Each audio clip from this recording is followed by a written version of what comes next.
រឿងច្រឡំស្នេហ៍អូនភាគទី1សម្លេងផ្គរលន់ក្រឹមគឺជាសញ្ញាបញ្ជាក់ថាមេឃកំពុងរកភ្លៀងហើយបន្តិចក្រោយមកមេឃក៏ធ្លាក់ភ្លៀងដោយគេចាក់ទឹកពិតមែននាងក្រមុំតូចម្នាក់បានចូលទៅអង្គុយចាំក្នុងភួយដើម្បីឲ្យខ្លួនប្រាណមានភាពកក់ក្ដៅព្រោះបរិយាកាសនៅពេលនេះនាងមានអារម្មណ៍ថាឯកាខ្លាំងណាស់ងាកមើលឆ្វេងស្ដាំនៅក្នុងបន្ទប់ក៏មានតែខ្នើយអោបមួយហ៊ុនអនឆាស្រីក្រមុំវ័យ23ឆ្នាំត្រូវរស់នៅឯកាតែម្នាក់ឯងមកតាំងពីតូចព្រោះឪពុករបស់នាងបានការរបតវៈហាត់ស្លាប់តាំងពីនាងអាយុបាន10ឆ្នាំចាំម្ដាយរបស់នាងក្រោយពេលដែលប្តីបានស្លាប់ទៅមិនយូរប៉ុន្មានក៏យកប្តីថ្មីទៀតជាជនបរទេសហើយក៏ទ្រស់នៅជាមួយគ្នានៅស្រុកគេទៅបានទុកឲ្យនាងនៅជាមួយអ៊ំស្រីនិងអ៊ំប្រុសរបស់នាងការដែលនាងមកស្នាក់អាស្រ័យជាមួយមនុស្សដែលមិនមែនជាឪពុកម្ដាយបង្កើតនាងស្ទើរតែមិនស្គាល់ក្តីស្រឡាញ់និងភាពកក់ក្ដៅព្រោះអ៊ំស្រីរបស់នាងមិនបានផ្ដល់ក្តីស្រឡាញ់និងភាពកក់ក្ដៅដល់នាងបន្តិចនោះទេផ្ទុយទៅវិញបែរជាប្រើនាងដូចជាទាសកោអីចឹងកិនស្រ័យបាយទឹកដែលនាងស៊ីចុករាល់ថ្ងៃនោះនាងត្រូវតែសងគុណវិញទោះជារឿងដែលអ៊ំស្រីរបស់នាងតែងរំលឹកដល់នាងតែអនឆាក៏ដឹងច្បាស់ដែរថានោះជារឿងដែលនាងគួរតែធ្វើព្រោះការសងគុណអ្នកដែលមានគុណនោះជារឿងដែលមនុស្សគ្រប់រូបគួរតែធ្វើនាងធ្វើការរាល់ថ្ងៃមិនឲ្យមានខ្វះចន្លោះត្រង់ណាទេគ្រាន់តែហត់នឿយនឹងការងារនោះនាងអាចត្រាំបានតែត្រូវមកប្រុងប្រយ័ត្នអ៊ំប្រុសដែលគិតតែចង់រំលោភនាងមិនឈប់នេះហើយជារឿងពិបាកត្រាំជាច្រើនលើកច្រើនសារដែលអ៊ំប្រុសរបស់នាងចង់ចាប់រំលោភនាងសំណាងល្អក៏កិច្ចផុតបានមករលើតែក្នុងសំណាងល្អក៏នៅជួបនឹងសំណាងអាក្រក់ពេលការវិដំរបស់អ៊ំស្រីនាងដែលជឿថានាងបានឲ្យដៃអ៊ំប្រុសរបស់ខ្លួនទាំងដល់ការពិតទៅនាងព្យាយាមកិច្ចវេះដែលនៅស្ងាត់ជាមួយអ៊ំប្រុសរបស់នាង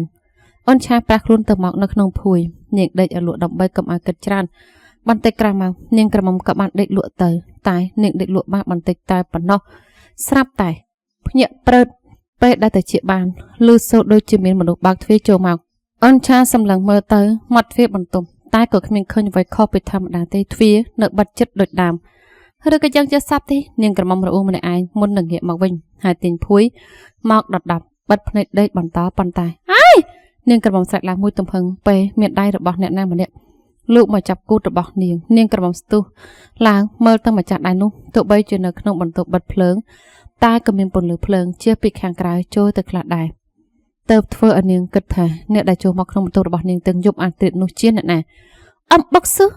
អូនឆាស្រែកឡើងដល់ការភ្ញាក់ផ្អើលភ្លាមពេលដែលដឹងថាអ្នកដែលចូលមកនោះជាអ៊ំប្រុសរបស់នាងពិតមែនហើយអ៊ំទេអូនឆាមិនចាំបាច់ខ្លាចទេនេះជាអ៊ំប្រុសតបព្រមទាំងខិតចូលទៅជិះក្មួយស្រីអ៊ំចូលមកក្នុងបន្ទប់របស់ខ្ញុំធ្វើអីឆាប់ចេញទៅវិញភ្លាមទៅបើមានការអ៊ំទៅនិយាយគ្នានៅខាងក្រៅទៅ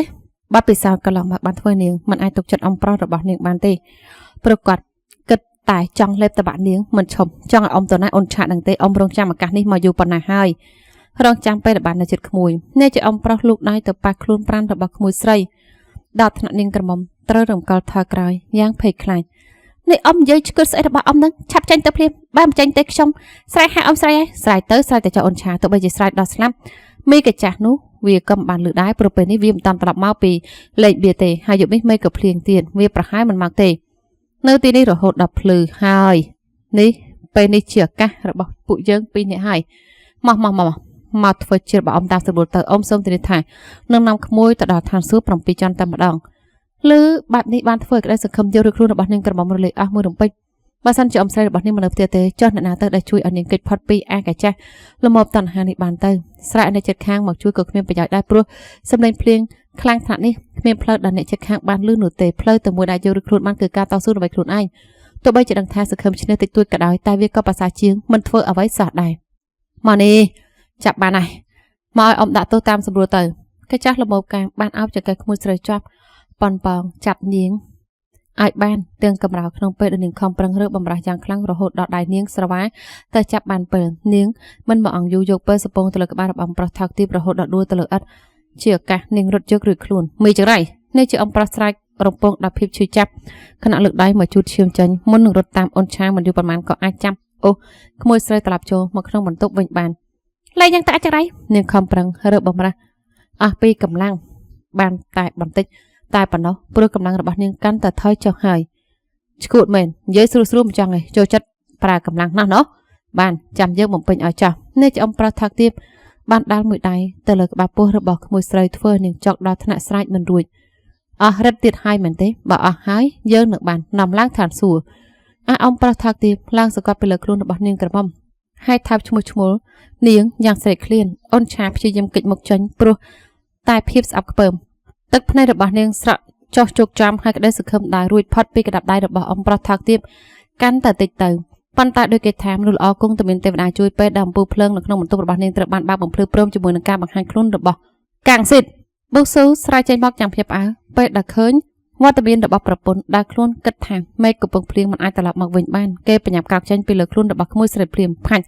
ផ្ទៃមុខរបស់បរិវ័យប្រហែល60ឆ្នាំត្រូវបែរទៅតាមកម្លាំងដៃផ្ទះរបស់ប្រពន្ធនេះពួកអញគិតធ្វើស្អីគ្នានាងស្រែកចេញមកយ៉ាងមួម៉ៅទោះបីជាអ្នកណាក៏ត្រាំមិនបានដែរឃើញប្តីរបស់ខ្លួនឯងកំពុងតែអវរិទ្ធជាមួយក្មួយស្រីនោះនៅជាប្តីស្ទុះចូលទៅអោបជើងអោបដៃប្រពន្ធដើម្បីដោះសារយកឬខ្លួនភ្លាមបើសិនជាមិនអាចដោះសារបានតែនោះមានន័យថាជីវិតរបស់គេអាចត្រូវចប់នៅក្នុងយប់នេះយើងសួរថាពួកឯងធ្វើស្អីគ្នានាងបានស្រែកសួរម្ដងទៀតពេលដែលគ្មានអ្នកឆ្លើយអ្វីនោះគឺក្មួយស្រីរបស់អូននោះអីប្រាប់បងថាភ្លើងដាច់ឲ្យមកជួយតភ្លើងឲ្យតែពេលបងចូលមកគេក៏ឲ្យដៃបងប្រាប់ថាស្រឡាញ់បងត្រូវការបង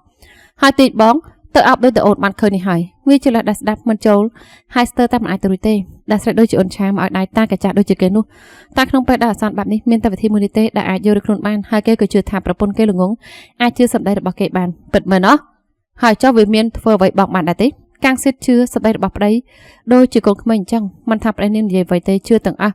នេះមិនមែនជាលើកទី1ទេដែលនាងជឿប្តីមិនជឿក្មួយស្រីដូចជានាងនោះព្រោះរត់លើកដែលមានរឿងបែបនេះកើតឡើងអ្នកដែលត្រូវមាត់នឹងត្រូវវាដំនោះគឺជាអូនឆានោះឯងមកពីអំស្រីរបស់នាងស្រឡាញ់ប្តីម្នាក់នេះពេក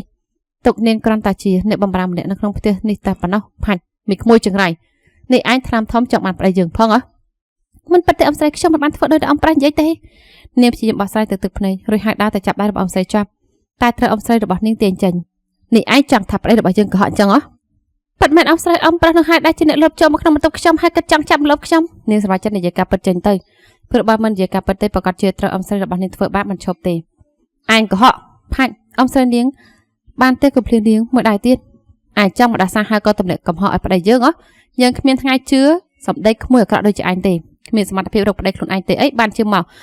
កចង់មកដណ្ដើមប្តីរបស់អំស្រីខ្លួនឯងនោះមិនប៉ុន្តែអំស្រីខ្ញុំមិនដាច់គិតបាត់នោះទេឆាប់ដោះសារទៅឯងចេញពីផ្ទះយើងភ្លាមទៅទៅផ្ទះមួយនេះមិនស្វាគមន៍ក្មួយស្រីថោកទៀតដូចជាឯងទៀតទេឆាប់ចេញទៅនៅជាអំស្រីហាមាត់បាត់ដៃក្មួយស្រីបង្កើតចេញពីផ្ទះកាត់ក្តីថាអូនឆាជាអ្នកខុសដោយមិនស្ដាប់ការបោះស្រាយរបស់នាងបន្តិចនោះទេអត់ទេអំស្រីខ្ញុំពិតជាមិនបានធ្វើមែនក៏មិនឲ្យខ្ញុំចេញពីផ្ទះអីនាងស្រែកសូមប្តីអាណិតពីអំស្រីរបស់នាងតឹងទឹកភ្នែកបើសិនជាអំស្រីរបស់នាងដែលចេញពីផ្ទះពិតមែននាងមិនដឹងថាទៅទីណាទេព្រោះតាំងពីដឹងក្តីមកសាច់ញាតិម្នាក់គត់ដែលនាងអាចពឹងពាក់បានក៏មានតែអំស្រីម្នាក់នេះហើយអូនកុំដល់ថ្នាក់បណ្ដាញគេចេញពីផ្ទះអីគ្រាន់តែជេរស្ដីបន្ទោសវាទៅបានហើយកាចាស់បុកស៊ូហាមាត់សូមវល់ប្រពន្ធដែលគេធ្វើបែបនេះមិនមែនព្រោះតែគេដឹងកំហុសរបស់ខ្លួនទេគេគ្រាន់តែមិនចង់ឲ្យអូនឆាចេញពីផ្ទះមួយនេះទៅព្រោះបើនាងទៅឲ្យគេមានឱកាសមកពីណាស៊ីនាងបាននោះហាត់អីអូនមកដេញក្បាលវាចេញមកបានឬក៏បងស្ដាយវានេះបងក៏ប្រើអសោះណាថាបងចង់បានវាឆាប់ប្រាប់អូនភ្លាមមកអត់ទេអូនឈួតទេអីបងគ្រាន់តែយល់ថាអូនឆាជាក្មួយស្រីរបស់ពូយើងបើសិនជាមិនដេញវាចេញពីផ្ទះអ្នកស្រុកគេអាចនឹងនិយាយដើមពូយើងបានហើយម្យ៉ាងមួយទៀតអូនឆាក៏មិនស្គាល់អ្នកណាដែរបើសិនជាមិនដេញចេញពីផ្ទះនោះតើឲ្យនាងទៅណាគេព្យាយាមរកហេតុផលមកជួយក្មួយស្រីអាណាគេទៅខ្វល់ពីវានោះសូម្បីតែពុកម្ដាយរបស់វាមិនខ្វល់ពីវាផងនេះយើងខំយកវាមកចិញ្ចឹមព្រោះតែអាណិតតែវាបែរជាកតញ្ញូចំពោះយើងឈប់ចាំហើយឯងឆាប់ចេញពីផ្ទះរបស់យើងទៅចាប់ពីពេលនេះទៅឯងនឹងយើងគ្មានអីពាក់ព័ន្ធគ្នាទៀតទេចង់ទៅងាប់នៅណាក៏ទៅកុំអីអំស្រីកុំអីខ្ញុំអីខ្ញុំសុំវ៉ានាងយំអាប់ជើងអំស្រីយ៉ាងគួរឲ្យអាណិតឯងមិនទៅមែនទេបានបើចឹងយើងអូសឯងចេញទៅដោយខ្លួនឯងនេះជាអំស្រីចាប់អូសក្មួយស្រីចេញពីផ្ទះដល់គ្មានក្តីមេត្តានៅក្រៅមេឃភ្លៀងដែលធ្លាក់ជោគចំអូនឆាមិនតាន់អស់សង្ឃឹមទេនាងទៅគោះទ្វារផ្ទះយ៉ាងយូរព្រោះសង្ឃឹមថាអំស្រីនាងអាណិតហើយក៏ព្រមបាក់ទ្វារឲ្យតែវាក៏ជាការព្យាយាមដែលគ្មានប្រយោជន៍ព្រោះអំស្រីរបស់នាងប្រហែលជាប្រែទំនាក់ទំនងជាមួយនាងមែនហើយមើលទៅអស់សង្ឃឹមហើយអូនឆាមិនសូមអង្វរសូមក្តីអាណិតមេត្តាពីអ្នកណាទៀតទេនាងសូមផ្សងព្រេងតាវាសនាទៅចុះព្រោះនាងដឹងថាចរិតរបស់អំស្រីនាងជាមនុស្សចិត្តដាច់ណាស់បើសិនជាសម្រេចចិត្តអ្វីហើយគ្មានផ្លូវអាចប្រែប្រួលបានឡើយនាងក្រមុំដើរកាត់ភ្លៀងទឹកភ្នែកខ្លួនប្រាំទៅទឹកជោករងញញោព្រមជាមួយការភ័យខ្លាចចំពោះការធ្វើដំណើរទៅម្នាក់ឯងទាំងកណ្ដាលយប់ដែលមិនដឹងទេថាគោលដៅរបស់នាងនៅឯណាឡានតន្ទឹកមួយគ្រឿងកំពុងតែបើកចេញពីព្រានយន្តហោះដោយនៅក្នុងឡានមានកំឡោះរូបសង្ហាម្នាក់អង្គុយនៅខាងក្រោយអ្នកកំឡោះម្នាក់នេះគឺគឹមលីអានកូនប្រុសច្បងនៃត្រកូលគឹមដែលមានឈ្មោះល្បីរន្ទឺក្នុងរឿងធុរកិច្ចនៅប្រទេសកូរ៉េគេមានបងប្អូនពីរនាក់ទៀតគឺលីអែននិងលីអ៊ីនប្អូនស្រីពៅរបស់គេសម្រាប់លីអានគេរស់នៅបរទេសតាំងពីតូចរហូតដល់ពេលនេះ រៀនចាប់ហើយតែកាលពីអាទិត្យមុនបានទទួលបញ្ជាពីម្ដាយរបស់គេឲ្យត្រឡប់មកកូរ៉េជាមិនតាន់អ្នកដែលជាកូនប្រុសព្យាយាមសួរថាមានការអ្វីសំខាន់បានជាហៅគេឲ្យត្រឡប់មកផ្ទះបញ្ញាបែបនេះតាមម្ដាយរបស់គេប្រាប់តាមម្យ៉ាងទេថាពេលដែលត្រឡប់មកគង់តែបានដឹងទេទៅគេត្រូវបញ្ញាត្រឡប់មកផ្ទះទាំងដែលការពិតទៅគេមិនចង់ត្រឡប់មកនៅពេលនេះទេពេលទ្វាររបងធំខ្ពស់បានបាក់ឡើងទំនើបក៏បានបាក់ចូលទៅចតមុខផ្ទះនេះមិនដែលជាអ្នកបាក់ឡានក៏ចុះមកបាក់ទ្វារឡានឲ្យចវាយក្នុងពេលដែលលីអានបានឈានជើងចុះមកពីលើឡានក៏បានឃើញលោកគឹមនិងលោកស្រីចាស៊ឹកអ្នកដែលជាប៉ាម៉ាក់រួមទាំងលីអែននិងលីអ៊ីនបងប្រុសនិងបងស្រីរបស់គេផងដែរលោកស្រីចាស៊ឹកបានចូលទៅអោបកូនប្រុសដល់ក្តីនឹករលឹកមុនគេអូហឺបងប៉ែងពេលទៅនៅអាមេរិកមកវិញគឺពិតជាសង្ហាខ្លាំងណាស់មកដូចបងលីអែនសោះទៅនៅប្រហែលឆ្នាំត្រឡប់មកវិញនៅតែអាក្រក់ដូចដើមអីចឹងលីអ៊ីនសរសើរបងប្រុសច្បងក្នុងពេលដែលបង្អាប់បងប្រុសទី2របស់នាងដែលជារឿងធម្មតារបស់បងប្អូនមួយគូនេះដែលមិនសូវត្រូវគ្នាស្រាប់ហើយណែនេះល្មមបានហើយលីអ៊ីនធ្វើដូចជាឯងស្អាតណាស់អញ្ចឹងឯងក៏ទៅនៅប្រទេសបារាំងជាច្រើនឆ្នាំដែរមិនមែនទេត្រឡប់មកវិញក៏មិនឃើញស្អាតណាស់ដូចគ្នាដែរនេះហើយដែលគេហៅថាអាក្រក់ទៅដល់ណាក៏នៅតែអាក្រក់ដែរបងប្រុសទី2មិនព្រមឲ្យប្អូនស្រីបង្អាប់គេតែម្ខាងនោះទេតបតទៅវិញរាល់តែលើកពេលដែលត្រូវប្អូនស្រីបង្អាប់ម្ដងតែក៏មិនប្រកបដោយជាអ្វីគ្រាន់តែលេងសើចតាមបែបបងប្អូនបង្អាប់គ្នាលេងឈប់ទាំងពីរអ្នកទៅបងប្អូនពីរអ្នកនេះយ៉ាងម៉េចឆ្លោះគ្នាបានរាល់ថ្ងៃមិនចេះធុញខ្លះទេអីអ្នកជាម្ដាយហាមពួកគេទាំងពីរនាក់ទៅកូនចូលទៅក្នុងសិនទៅត្រឡប់មកពីហត់នឿយចូលទៅញ៉ាំទឹកឲ្យវិបត្តិហត់សិនទៅអ្នកជាពុកនាំកូនប្រុសច្បងចូលទៅក្នុងផ្ទះលីអានឈប់ដិតមើលក្នុងផ្ទះដែលបានតុបតែងបែបពួកអឺរ៉ុបរបស់ជាច្រើនបានផ្លាស់ប្ដូរចេញដែលគេស្មានដឹងថាប្រកាសជាធ្វើដៃរបស់ម្ដាយគេមិនខាននោះទេព្រោះអ្នកដែលពូកែតុបតែងនៅក្នុងផ្ទះនេះក៏មានតែម្ដាយរបស់គេមិនថាជាអ្វីទេដែលកំពុងពេញនិយមម្ដាយរបស់គេក៏ទៅទិញយកមកតុបតែងនៅក្នុងផ្ទះមិនគិតថារបស់នោះថ្លៃប៉ុន្មានទេលីអានក្រេបទឹកបានបន្តិចបានដាក់កែវទឹកលើតុវិញរួចហើយក៏ងាកទៅរកម្ដាយដែលកំពុងតែសម្លឹងមើលមកស្រាប់ដោយទឹកមុខញញឹមយ៉ាងមានសេចក្តីសុខខុសពីពុកដែលមើលទៅដូចជាកំពុងតែមានរឿងអ្វីមិនសប្បាយចិត្តអីចឹងមានរឿងអីទៅម៉ាក់ហើយបានជាសម្លឹងមុខខ្ញុំបែបនេះគេសួរម្ដាយដល់ក្តីសង្ស័យលោកស្រីកំពុងតែហាមាត់ឆ្លើយតបនឹងកូនប្រុសតែក៏ត្រូវសម្លេងក្អករបស់ស្វាមីកាត់ចង្វាក់ជាមុនបងថាឲ្យកូនសម្រាប់បាត់ហត់សិនទៅហើយចាំនិយាយគ្នាល្អដែរទេលោកគឹមហាមភេយាព្រោះតែដឹងច្បាស់ថាភេយាចង់និយាយអ្វីជាមួយកូនប្រុសហេតុអីទៅបងនិយាយយូរឬឆាប់វាក៏មិនខុសគ្នាដែរព្រោះទោះបីជាយ៉ាងណាកូនប្រុសក៏ត្រូវតែដឹងរឿងនេះសុកចិត្តនិយាយដឹងពេលនេះតាមម្ដងទៅភាសាជាងពេលដែលមេធំជាងគេនៅក្នុងផ្ទះនិយាយបែបនេះហើយក៏គ្មានអ្នកហ៊ានជំទាស់ទៀតដែរសូម្បីតែលោកគឹមដែរជាប្តីម៉ាក់មានរឿងអ្វីចង់និយាយជាមួយខ្ញុំក៏និយាយមកចុះខ្ញុំចាំស្ដាប់គេក៏ចង់ដឹងពីមូលហេតុដែលម្ដាយប្រញាប់ឲ្យគេមកផ្ទះដូចគ្នាដែរលោកស្រីចាស់ស៊ូងាកមករកកូនប្រុសវិញម្ដងស្ដាប់ម៉ាក់និយាយចប់សិនហើយបើសង្ស័យអ្វីចាំសួរម៉ាក់តែម្ដងទៅពេលដែលម៉ាក់អនុញ្ញាតឲ្យសួរគាត់ចេញមកជាដាក់កូនប្រុសបានលីអានងើក្បាលទទួលអូនឆាចិត្តទៅដើរទៅរឿយៗដល់គ្មានកោដាននោះទេសភាពរបស់នាងនៅពេលនេះមិនខុសពីអ្នកសុំទានអាចមកពីយប់មិញត្រូវភ្លៀងពេញមួយយប់ទៅមានអារម្មណ៍ថាគ្រុននាងងាកឆ្វេងងាកស្ដាំដើម្បីរកកន្លែងសម្រាកឃើញម្លប់ឈើធំមួយនៅតាមចិញ្ចើមថ្នល់នាងប្រញាប់ចូលទៅសម្រាកនៅក្រោមដើមឈើនោះភ្លាមទឹកភ្នែកស្រក់ចុះយ៉ាងទៅចិត្តចំពោះវាសនារបស់ខ្លួនឯងដែលជួបប្រទះនឹងភាពទុក្ខលំបាកទាំងកាយនិងចិត្តបែបនេះគ្មានអ្នកណាស្រឡាញ់គ្មានអ្នកណាមេត្តាដល់នាងបន្តិចទេសូម្បីតែម្ដាយបង្កើតរបស់នាងដែលបោះបង់នាងចោលហើយទៅរស់នៅជាមួយប្តីថ្មីបានអូនឆាអង្គុយអកក្បាលជង្គង់ទួយសោកយ៉ាងគួរអាណិតអាការៈគ្រុនក្តៅរបស់នាងកាន់តែខ្លាំងហើយនាងចាប់ផ្ដើមមានអារម្មណ៍ព្រឺរងាហើយបបោមាត់ឡើងស្រីស្លាំងអស់ខ្លួនក្តៅដូចភ្លើងនាងគិតក្នុងចិត្តវាល្អមួយយ៉ាងដែរឈឺស្លាប់ឲ្យផុតទុកតែម្ដងទៅព្រោះបើសិនជារស់នៅតទៅទៀតក៏មិនដឹងថារស់នៅដើម្បីអ្នកណាដែរកើតអីនឹងនាងបរំអ្នកក្នុងចំណោមពីអ្នកដែរមិនដឹងថាមកពីណាចូលមកសួរណាំខ្ញុំមិនស្រួលខ្លួនបន្តិចបន្តួចនាងក្រមុំតបទាំងសំឡេងខ្សែបរោះពីអ្នកនោះមិនខ្វល់នៅចំណាយរបស់នាងប្រហែលទេតែពួកគេងាកទឹកសឹកស៊ីគ្នាមុននឹងងាកមករកនាងក្រមុំវិញបើចឹងអូនទៅសម្រាប់នៅផ្ទះរបស់បងសិនទេលែកថ្នាំហើយសម្រាប់សិនពេលដែលក្រត់បាសហើយ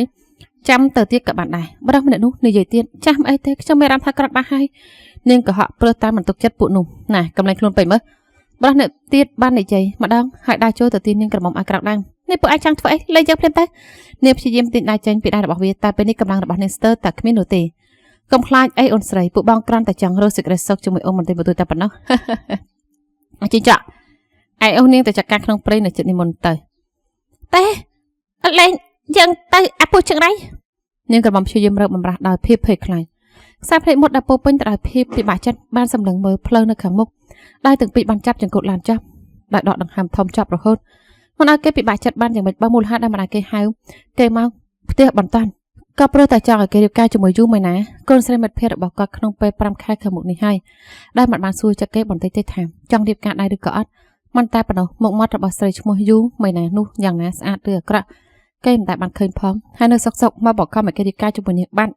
ยังไม่เตยเนื่องประหารเชียกระนะให้ไหมนะเติบอ่อยปากมาจับบังคับแบบนี้เกิดมันไอ้ยังหมู่ไม่นั่นนะก็เนื้อหมดสกได้บาสันจะบัดดังทาตระบัดบางพิบเนื้อลือมันประมาณค่ายขมุกนี้นู่บาสันจะเกยเนื้อลือกอบมันไปบาดจัดแบบนี้ได้ตายจากดันเกยมีซองซารุยแต่ให้เปิดดันเนื้ออเมริกนี่จะโกงกักกรอยอังเคลสก็ได้ตั้งเป็นเรียนแต่โตขึ้นมาจุดจันทร์ชั้นนี่ชั่วโมงไอตราเจิงเรื่องมามจอนฟรังลันงะล้านตระชอบตามจะจำทนอลให้คุกบาร์บอกเกยบานกระดาหัดกาไปเปลือกมันอัตโนมัติชมมันตระกาเตสไลมันรู้เจรนะชมมาได้สกัดพ่องหมกมัดอย่างนั้นก็มาได้เคยให้เราซอกมาอักชมตระกาจมูกนี้บ้านจังไม่เตยก้นกระปรุยไอเรื่องหมกหมดขโมยมีน้าปัจจิสัตนะจะรักก็สุภีบจะหมายถึงสกอคนี่หรืออัดนุมากระถาวิ่งเหมือนจิรสบคันเตเปิดเรียกการให้กงแต่สกอคนี่โนเตมาได้เนื้อแต่อ่างเจ้ากงปริบการจมูกเสด็จคลุนบ้านเชื่อเดือเอาไม่ยัยฝึกโดยจิรเรียกการจิรเลยสานจังวิ่งเมียนสิกระสกบ้านอย่างไม่เตยบริการจมูกมนุษย์ดักคลุนมันสลันมันโยจากขนมผังนุกช่องมันบ้านสลันสไลมันโนเตมาเลือดเตแท็กช่องมันบ้านสลันสไลมันโนเตหากช่องขมิ้นเพลริบการจมูกเนี่ยดักขันเปิดเดียบการให้กงตาสลันขณีไอ้มันจับใบมาปฏิสาเตตัวเชียอย่างนั้นก้นก็ตระเดียบการจมูกขโมยไม่หนักได้นี่จีบัญชีนั่นหมายเริ่มเส้นช่องมาได้จำต่อจัดมาเตตาเรื่องนี้จำสมเรื่องการวิจิตรทอมมาตรับมาได้แต่เคิงกงประดับกลุ่นไอเรียบการจมูกมนุษย์ได้มันสลันนุ่มสมโยจักช่องมาได้ตัวมาหาได้สำคัญลูกช่องไม่ส่องสร้างรุ่ยแต่ให้ลีอันสบายจัดในใจการเปิดใจเตยวิไอทเวมาได้บอกเก๋บ้านเกิดปิจารณามาดองเตี้ยก็ทาบ้านได้แต่ดังเตยถ้าเกยกับป้องตะเกิดขอวิจารณาปรับมาได้จับดามสลัดดักกลปลอปุยสกักเนื้ออเมริกเติมตรงนี้มาจานชนะไม่ให้ปุยในเรื่องการจมูกนี้มันประมาณชนะตีนประมาณดังบัดในหายตาเนื้อบอกข้าวจำเรื่องการถอยตีนไอ้เตยชอบไปโต้จมูกเวียไอ้ขมิ้นเส้นตัวเรื่องการจมูกเสนาดักขาดกลายเป็นเส้นดำมาโรคไอ้ขมุยไม่นะมองหยับใบเนื้อเตียยังหายไอ้เตรียมคลุ้นไอ้บ้านอ่อเติมก็ได้จับกับบ้านได้จังเตยเติมหมู่ไม้มันคว้าถักกลปลอมีซองสังหายด้วยกอดมือเตเพื่อกระถางกลุ่มนึกระบาดคลุ้นไอ้จีรึกในตรำเตยเชื่อมันเชื่อราคาดักกรุบนี้นักท่องเที่ยวเตยแต่เฟื่อตามเลยอ่านบ้านเตยแต่เลยจะกดล้านห้าก็กวิกบ้านเอาไปเอากำหนดในเจนไปกูกับบ้านในเกยกูเฟื่อจะไม่ต่อเตยเตี้ยเกยหมุนตอนเมื่อเคยนำมาใส่เตยปลุกเกิดดังจะบัดท้ายจะรักระบำมาได้ชี้อย่างแน่เรื่องของเกยปรมตามมาได้จับมังคับเปิดเม็ดอัดเตยตัวใบจะอย่างไงเกยเหมือนปรมเฟื่อตามมาได้ระบอกเกยเชี่ยดักขาดเกยบ้านสำลังเมื่อเตยเพลินในคำบอกมาลองเตยสลับแต่ประเทศเคยเนียงกระหม่อมเนี่ยก็ปองเตยบารับปีเนี่ยจับโอโจตะขนมปรีเกยสำลังเมื่อบันทึกดำใบดังจะบัดท้ายใส่เหมือนนุ่มเหมือนบานเป็นจัดเตยจมูกปูเกยเตยมันหนึ่งเจ้าไปลานหายรถเตยช่วยใส่เหมือนนุ่มเฮ้ยนี่ปูไอ้จังถอยเนี่ยฉับได้เนี่ยเพียงแต่มันจะเรื่องระบายเตยก็มาระบายบ้านมันจังชื่อใส่เตยตลับตัวเองแต่ใจดอนเยอะจึงมาดูจัดลูกได้ดึงเก็บพอมจึงไปใส่ลูกได้ขนมเรื่องมันหนัวกระโดดจะปูไอ้นี่ลีอันมันคลายเปียกำเรียมระบาดปูเวียบันเตเตบ้านบ้านสันจะจังชื่อสันนะจำยังชุนตามสำนวนโปรเตจ้าปูเวียมันเนี่ยบ้านตู้โจลเตยจังดัลเลอลีอันตายตระเกะเก็บพัดตอดซองตะเลยอันเลยนุมือเชิงวิ่งลางดูพงาเบรจะมาแอมเลยติดได้กระปงแต่จับได้หนึ่งกระบอมเคยขึ้นระบาดฟิดดูกับบ้านเลยในเป็นหนึ่งกระมอมรถเฮโจมเราเกยพลิมตัดลีอันมือเชิงถ้วยเกยดูเตอดึกเนี่ยได้ให้จังโจตัดท้ายมือเชิงเตี้ยนตาลีอันบ้านเกยตอนเปลตัดเบาเชิงระบาดเวียมือเชิงหลังดูเกยบ้านกรอกล้างตัดตะเลยอาปุเนี่ยเลยนุมันชบเตะดัชนำปูเวียมันติดเคยมันสู้กับบ้านรถเตะบัดมุนมันเข้าปีอันเนี่ยได้กระปงแต่ตัวเชิงระบาดลีอันได้ไปได้กระบ้านก็ปัญญาดักไม่พายเจนเตยไปได้เคยหาอันเนี่ยเลยไปดูรถเตะบัดหายลีอันก็ปัญญารถเตะมือนิ่งกระมอมได้สลับบัดสมัครได้หนูพลิมนิ่งก็ได้คลุนนะเกยในใจลางเมากลายไปได้เกยลุได้ต่อเสียบเลยทั้งระบาดนิ่งเกยสำนักมือเนี่ยบนติงนิ่งจะใส่อากาศบาได้บาตัวใบจุดไปนี่มินตึกมุสลิมมันติดกระไดเปิดแม่นายเนียงกระปงตามมันสู่คลุ่นหายังระบบต่างเกยเมื่อสำรับเนียงบานอย่างไม่เติมปัญญาใบเนียงกระบำล้างนำเนียงตัวล้านระบาดเกยพลีม